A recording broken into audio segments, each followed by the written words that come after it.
السلام علیکم ورحمۃ اللہ وبرکاتہ۔ آج آپ حضرات کی خدمت میں ایک مشہور اعتراض ہے جو اسلام پر مسلمانوں پر کیا جاتا ہے، اس مشہور اعتراض کا ایک خوبصورت جواب انشاءاللہ آپ کو دیا جائے گا۔ وہ مشہور اعتراض یہ ہے کہ مسلمان بھی تو شرک کیا کرتے ہیں۔ کیسے؟ مسلمان کعبۃ اللہ کی عبادت کرتے ہیں، مسلمان کعبۃ اللہ کو سجدہ کرتے ہیں، اس کو چومتے ہیں، تو یہ بھی تو شرک ہے۔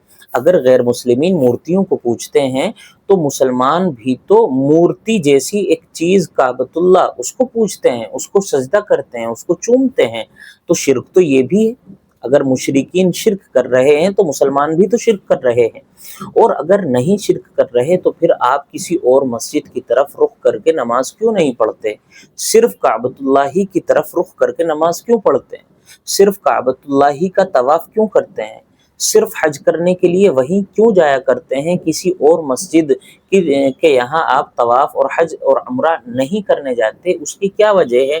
یہ مشہور اعتراض ہے جو غیر مسلمین کی طرف سے مسلمانوں پر کیا جاتا ہے، اور یہ اعتراض کر کے وہ یہ ثابت کرنا چاہتے ہیں کہ جس طرح ہم مورتیوں کی پوجا کرتے ہیں، جس طرح ہم ان کی عبادت کرتے ہیں، اسی طرح مسلمان بھی جو ہے کعبۃ اللہ کو پوجتے ہیں، اس کی عبادت کرتے ہیں، اس کو چومتے ہیں، اس کو سجدہ کرتے ہیں، تو یہی تو شرک ہے۔ تو اس کا بہترین اور خوبصورت جواب، پہلا جواب تو یہ ہے کہ مسلمان جو کعبۃ اللہ کی طرف رخ کر کے نماز پڑھتے ہیں، سب سے پہلی وجہ تو یہ ہے کہ یہ اللہ تعالیٰ کا حکم ہے، یعنی اللہ تعالیٰ نے ہمیں حکم دیا ہے کہ ہم فلاں عمارت کی طرف رخ کر کے نماز پڑھیں، اس لیے ہم پڑھتے ہیں، اور ہم غلام ہیں، ہم بندے ہیں، اور اللہ تعالیٰ آقا ہیں، اور جب آقا کسی چیز کا حکم دیتا ہے تو غلاموں کو، بندوں کو سوال کرنے کا حق نہیں ہوتا کہ ہم یہ والا کام کیوں کریں، ہم یہ والا کام اس طرح کیوں نہ کریں۔ تو یہ اللہ تعالیٰ کا حکم ہے، اس لیے ہم اس کی طرف رخ کر کے نماز پڑھتے ہیں۔ لیکن یہ بات اللہ تعالیٰ کا حکم ہے، آپ کیوں مانیں گے؟ آپ کو تو ایک عقلی جواب دینا چاہیے۔ تو وہ عقلی جواب یہ ہے کہ ہم جو کعبۃ اللہ کی طرف رخ کر کے نماز پڑھتے ہیں وہ عبادت نہیں کرتے، کعبۃ اللہ کی عبادت نہیں کرتے۔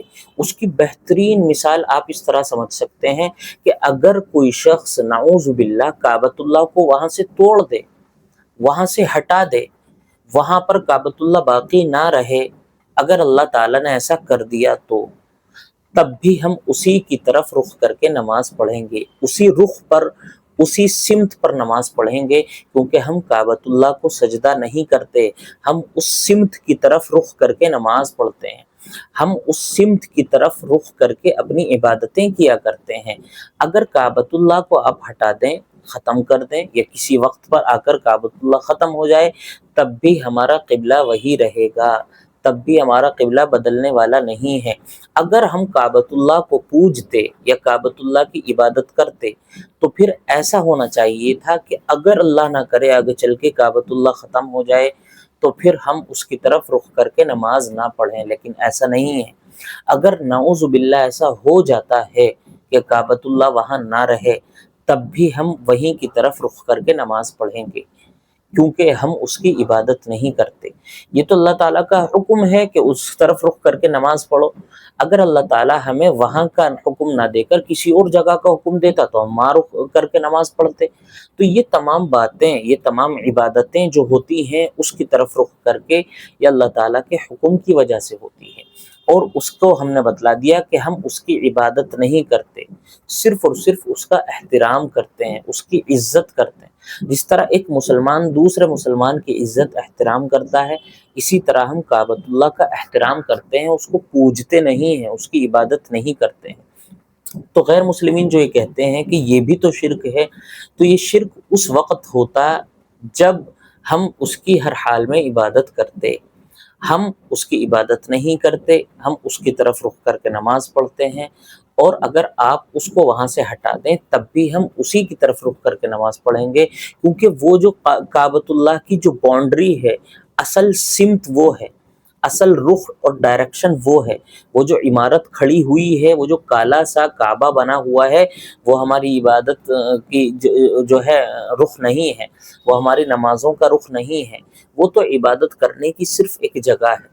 تو اس بات کو صحیح طور پر سمجھ لیا جائے کہ ہم کعبۃ اللہ کی عبادت نہیں کرتے، کعبۃ اللہ کی طرف رخ کر کے نماز پڑھتے ہیں، اور وہ بھی اللہ تعالیٰ کے حکم کی وجہ سے کرتے ہیں۔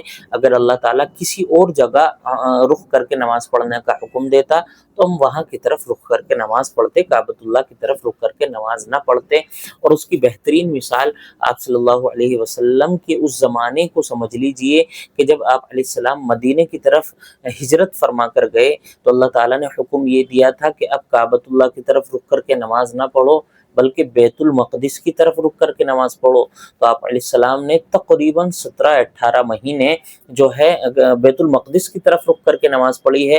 تمام مسلمانوں نے اس وقت بیت المقدس کی طرف رخ کر کے نماز پڑھی ہے۔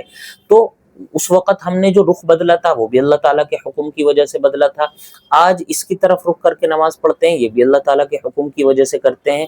ہم کسی عمارت کی یا کسی مسجد کی عبادت نہیں کرتے۔ السلام علیکم ورحمۃ اللہ وبرکاتہ۔